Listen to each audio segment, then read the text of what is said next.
গুনে ঢুকাবো ভিতরে। প্রিয় দর্শক, সবাইকে আন্তরিক শুভেচ্ছা জানিয়ে আজকে নতুন একটি ভিডিও আপনাদেরকে দেখাবো। ভিডিওটির উদ্দেশ্য হলো শুভেন্দু অধিকারীর উপরে আক্রমণ। আমরা বেশ কয়েকদিন হলো দেখছি শুভেন্দু অধিকারী মিছিলে, মিটিং এ আক্রমণ করা হচ্ছে। কে বা কারা, প্রধান কথা সেটা নয়। কথা হলো দেশের রাজনীতি থাকবে, রাজনীতির পথ থাকবে, বিভিন্ন কথা থাকবে, বিভিন্ন মতাদর্শ থাকবে। তার মানে এই নয় যে মানুষকে খুন করতে হবে, রাজনীতি করতে গিয়ে কারোর উপর আক্রমণ করতে হবে। ক্ষমতা থাকবে, ক্ষমতার জন্য, নিজের অস্তিত্ব টিকানোর জন্য, নিজের পারফরমেন্সকে ভালো করার জন্য অন্য একটা লোকের মিছিল, অন্য একটা নেতার উপরে হামলা, অন্য একটা নেতাকে অন্যায়ভাবে মামলা, এগুলো তো আসলে কোনো আশা করা যায় না।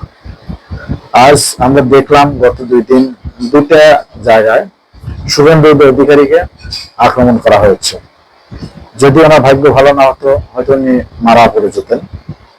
আজ তারই ধারাবাহিকতায় আজকে শুভেন্দু অধিকারীর একটা ভিডিও আপনাদেরকে দেখাবো, যে ভিডিওটা দেখলে আপনারা অবশ্যই বুঝতে পারবেন যে কতটুকু ক্ষোভে, কতটুকু কষ্টে মানুষ এ ধরনের কথা বলতে পারে। উনি সরাসরি বলে দিয়েছেন, আমি আগামীতে যারা আমার উপরে অত্যাচার করেছে, যারা আমার উপরে আক্রমণ করেছে, আমি চিহ্নিত করে রেখেছি, আমরা চিহ্নিত করেছি, তাদেরকে একে একে ঢুকাবো, একে একে শাস্তি দেবো। এবং এটাই স্বাভাবিক, যার জীবনের হুমকি যখন চলে আসে তার কখনো জ্ঞান থাকে না। আর সে ছোট মাপের মানুষ নয়, যার কারণে মানুষ কোনো কিছু করতে হলে কারোর জীবনের হুমকি হবে, কোনো ক্ষতি হবে, এ ধরনের কোনো কাজ করা উচিত নয়। চলুন আমরা শুভেন্দু অধিকারীর সেই ভিডিওটি দেখি এবং ওনার যে গর্জন, সেই গর্জন শুনি আগামীতে কি হতে চলেছে। সবাই সাথে থাকবেন, সুস্থ থাকবেন। আরে আপনি বিশ্বকবি রবীন্দ্রনাথ ঠাকুরের ছবি নিয়ে বাংলা বাঙালি ঘুরছেন, করছেন কেন? পূর্ববঙ্গ থেকে আসা লোকজন আছেন তো, এখানে অনেক লোকজন আছেন। ঘর বাড়ি ছেড়ে দিয়ে, জমি জায়গা ছেড়ে এসে পালিয়ে এসেছিলেন কেন বলুন তো?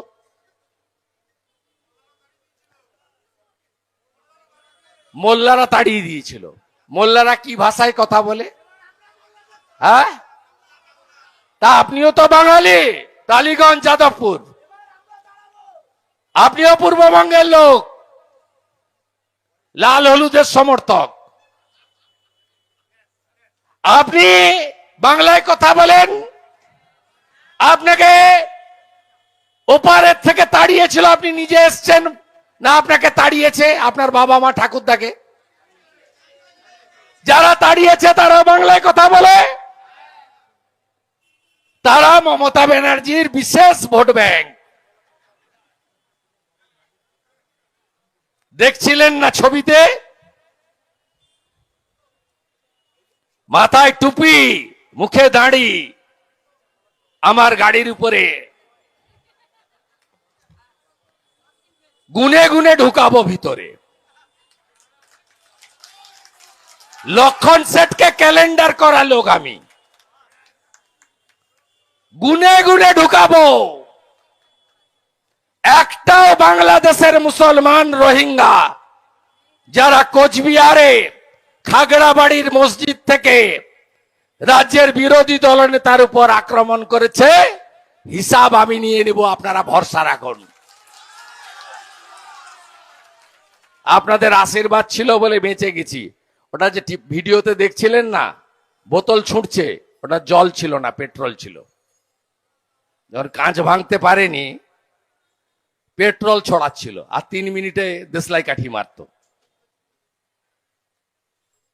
এরা যার সময় হয়ে গেছে, সময় হয়ে গেছে, আর বেশিক্ষণ লাগবে না। আমরা তো মমতা ব্যানার্জির কাছ থেকে শুনতে চাই, 14 বছরে কত চাকরি দিলেন, কত ভালো হসপিটাল বানালেন, কত ভালো ইঞ্জিনিয়ারিং কারিগরি বিদ্যালয়, বিশ্ববিদ্যালয় বানালেন, কতগুলো স্পোর্টস স্টেডিয়াম বানালেন, কতগুলো শিল্প এলো, কত ফ্লাইওভার বানালেন, কতগুলো এয়ারপোর্ট হলো, কতগুলো নদী বন্দর সমুদ্র বন্দর হলো, কতগুলো কার্গো হাব হলো, কতগুলো ট্যুরিজমের হাব তৈরি হলো। সুন্দরবনকে আরো কি সুন্দর জুড়লেন, কটা সেতু করলেন, আমরা তো তার হিসাব চাই। আপনার পাশে হাঁটছে কে? ফিরহাদ হাকিম আবার কি? তিনি তো কদিন আগেই বললেন 50 ভাগ লোক উর্দুতে যতক্ষণ না কথা বলছে আমি ততক্ষণ খুশি নই। 50 ভাগের বেশি লোক উর্দুতে কথা বলবে। কার কথা? ফিরহাদ হাকিমের কথা। তাকে নিয়ে ব আর অ, বাম পাশে ব আর ডান পাশে অ মিছিল করছেন আপনি। সব ঢপবাজি, লোক জানে না। আপনি ভোটার তালিকা থেকে বাংলাদেশের মুসলমান আর রোহিঙ্গাদের বাঁচাতে চান। আপনারা বলেন না বিএসএফ কি করছিল? আরে আপনি বিএসএফ কে জমি দিয়েছেন 540 কিলোমিটার।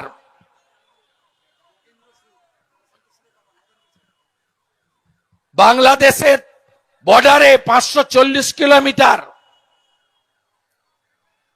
জমি দিয়েছেন বিএসএফ কে। জমি দেন, বিএসএফ 1 বছরের মধ্যে বেড়া করুক, হিসাব বিএসএফ এর কাছ থেকে আমরা নিয়ে নেব। আপনি তো খুলে রেখেছেন। আপনার এত যন্ত্রণা কেন? এসআইআর তো প্রথম নয়, 2002-এ হয়েছে, 4-এ ভোটার তালিকা বেরিয়েছে, 26 লক্ষ নাম বাদ গেছিল, কেউ আপত্তি করেনি। আপনি কাকে আড়াল করতে চান? কান খুলে শুনে রাখুন, কান খুলে শুনে রাখুন। ভোটার তালিকা থেকে এই 4 ক্যাটাগরির নাম থাকবে না। মৃত, ডবল এন্ট্রি, অস্তিত্বহীন, আর 4 হচ্ছে রোহিঙ্গা মুসলমান, বাংলাদেশের মুসলমান। এ নাম থাকবে না। আপনি আবার মানুষকে বিভ্রান্ত করছেন। ফর্ম ফিল আপ করবেন না, আপনার কথা কেউ শুনবে না। আপনি 19 সালে আপনারা হিন্দুরা শুনে রাখুন, আপনারা শরণার্থী, আপনারা অনুপ্রবেশকারী নন। কোনো কাগজ লাগবে না আপনার। আপনি শরণার্থী। ভারতের নাম হিন্দুস্তান। আপনাদের জন্য মোদিজি সিএ করেছেন।